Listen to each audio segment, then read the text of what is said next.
अक्षरापुरम गांव में ममता नाम की औरत रहती थी।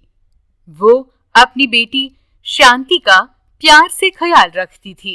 दोनों माँ बेटी खुशी खुशी जीवन व्यतीत कर रही थी। ममता सब्जी फल बेचने का व्यापार किया करती थी। एक दिन वो अपना काम खत्म करके घर लौट रही थी। रास्ते में तेज बारिश शुरू हो जाती है। कहाँ जाए इस उलझन में वो एक पेड़ का आसरा ले लेती है। बारिश के साथ साथ हवाएं भी तेज थी। ममता पूरी तरह से भीग चुकी थी।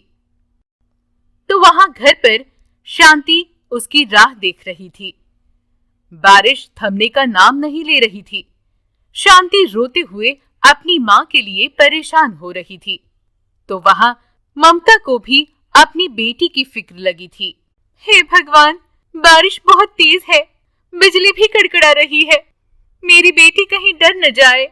भगवान, उसे हिम्मत देना, उसकी रक्षा करना। ममता यूं भगवान से प्रार्थना करती है। उतने में एक बड़ी टहनी उसके सिर पर गिर जाती है। वो उस वजह से नीचे गिर जाती है। उसके सिर से खून बहने लगता है। वो तब भी बेटी के बारे में ही सोच रही थी। हे प्रभु, मेरी बेटी की रक्षा करो। यूं कहते हुए ममता की सांसें रुक जाती है। घर पर शांति माँ के लिए रो रही थी। माँ, माँ कहाँ हो तुम? माँ, जल्दी आओ ना। यूं व्यथित हो रही थी। माँ, मुझे डर लग रहा है। रात हो गई थी। वो दिन बीत जाता है। अगले दिन सुबह शांति अपनी माँ को ढूंढने निकलती है। तब उसे एक पेड़ के नीचे गिरी हुई माँ दिखाई देती है। वो देख, माँ, तुम्हें क्या हो गया है? माँ, उठो ना माँ। माँ, माँ, यूं जोर जोर से रोती है शांति। उसका रोना देख ममता की आत्मा वहां भूत बनकर प्रकट होती है। बेटा, क्यों रो रही हो? रो मत, अच्छे बच्चे रोया नहीं करते। यूं कहती है शांति से।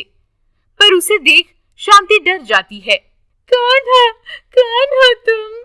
यूं कहकर डरकर वहां से भागने लगती है। तब वो भूत, बेटा शांति, मैं तुम्हारी माँ हूँ, डरो मत बेटा। यूं कहते हुए शांति के पीछे जाने लगती है। उसकी बातें सुनकर शांति रुक जाती है। माँ, सचमुच तुम मेरी माँ हो? यूं अचरज से पूछती है। तब वो भूत, हाँ बेटा, यूं जवाब देती है। शांति उसे लिपट जाती है। माँ, पर ये क्या? तुम्हारे रूप को क्या हुआ? तुम ऐसे क्यों बन गई माँ? वो रोते हुए पूछती है। ममता की आत्मा व्यथित होकर, लाडो, रो मत, मैं प्रभु की कृपा नहीं पा सकी, यूं कहती है। फिर उसके साथ घर चली जाती है। शांति उस भूत से अपनी माँ की तरह ही पेश आ रही थी। सारी बातें बता रही थी उसे। वो आत्मा भी शांति के लिए खाना बनाती थी, उसे खिलाती थी। उसके साथ शांति खुश थी। दोनों एक दूसरे के साथ समय बिताती थी, बातें करती थी, खेलती भी थी। तभी एक मांत्रिक ममता के भूत को देख लेता है। मन ही मन, न जाने कौन सी इच्छाएं अधूरी रह गई इसकी, जो भूत बन गई है। ऐसी आत्मा को अगर मैं बंदी बना लूं, तो अपनी मंत्र शक्ति से आने वाली पूनम की रात पूजा करके उसकी सारी अद्भुत शक्तियां मैं हासिल कर सकता हूँ। ऐसा मौका फिर नहीं आएगा। यूं सोच वो मांत्रिक ममता की आत्मा को मंत्र शक्ति से बंदी बना लेता है, उसे गायब कर देता है। शांति ये देख, माँ, माँ, कहाँ चली गई तुम? माँ, माँ, यूं चिल्लाने लगती है। तभी उस मांत्रिक के हाथ में माँ की आत्मा को बंदी बना देखती है। शांति उसके पास जाकर, मेहरबानी करके मेरी माँ को छोड़ दीजिए, उसके सिवा मेरा कोई नहीं है, मेरी माँ को छोड़ दीजिए, दया कीजिए। शांति यूं मिन्नतें करती है, गिड़गिड़ाती है, पर वो मांत्रिक दुष्ट भाव से शांति को दूर धकेल देता है और वहां से चला जाता है। फिर वो उस बंदी बनाई आत्मा को लेकर अपनी गुफा में चला जाता है। वहां अजीब अजीब तंत्र मंत्र की पूजा करता रहता है। ममता की आत्मा को काफी क्लेश होता है, तो वहां शांति घर पर अपनी माँ के लिए चिंतित थी। माँ, आओ न माँ, वापस आओ माँ। माँ के लिए वो व्यथित थी, भूख की मारी बेहाल थी। मुझे बहुत भूख लगी है माँ, यूं रो रही थी। उसकी ये बातें माँ की आत्मा सुन पा रही थी। वो भी रोने लगती है। हे भगवान, मेरी बेटी भूख के मारे रोई जा रही है। मुझे यूं बंदी बनाकर रखना कहाँ का इंसाफ है। मुझे यहाँ से मुक्ति दिलाओ प्रभु, यूं प्रार्थना करती है। वो मांत्रिक उसकी बातों से चिढ़ जाता है। चुप रहो, चिल्लाओ मत, मुझे परेशान मत करो। बड़ी मेहरबानी होगी आपकी, मुझे छोड़ दो। मेरी बच्ची भूख से बेहाल है। मैं अपनी बेटी को खाना खिलाकर वापस तुम्हारे पास आऊंगी। मेरी बात पर यकीन करो, मुझे थोड़ी देर के लिए छोड़ दो, यूं कहती है। वो मांत्रिक जोर से हंसता है। ये क्या गाय और शेर की कहानी समझी है? तुम एक भूत हो और मैं मांत्रिक। इन बातों पर विश्वास नहीं करता। तुम वापस नहीं आओगी, जानता हूं मैं। तब वो भूत, नहीं नहीं, ऐसा मत कहिए, मुझ पर भरोसा कीजिए। मैं आधे घंटे में अपनी बच्ची को खाना खिलाकर वापस आती हूँ। वो मिन्नतें करती है, रोती है। फिर वो मांत्रिक भी, ठीक है, अगर तुम वापस नहीं आई तो तुम्हारी बेटी के साथ मैं क्या करूंगा देख लेना, यूं कहता है। नहीं नहीं, मैं ऐसे नहीं करूंगी, मैं जरूर लौट आऊंगी, माँ की आत्मा कहती है। वो मांत्रिक फिर उसे मुक्ति दिलाता है। वो भी खुशी से अपनी बेटी के पास जाती है। शांति खुश होकर, माँ, तुम वापस आ गई, मुझे बहुत खुशी हुई माँ, यूं कहती है।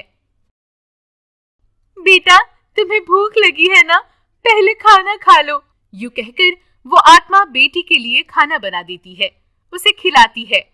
फिर शांति, माँ, थोड़ी देर खेलो ना मेरे साथ, यूं कहती है। तब वो आत्मा, मेरे पास समय नहीं है बेटा, कैसे समझाऊं तुम्हें। ठीक है, चलो थोड़ी देर खेलती हूँ, यूं कहकर वो शांति को कंधों पर बिठाकर उसके साथ खेलती है।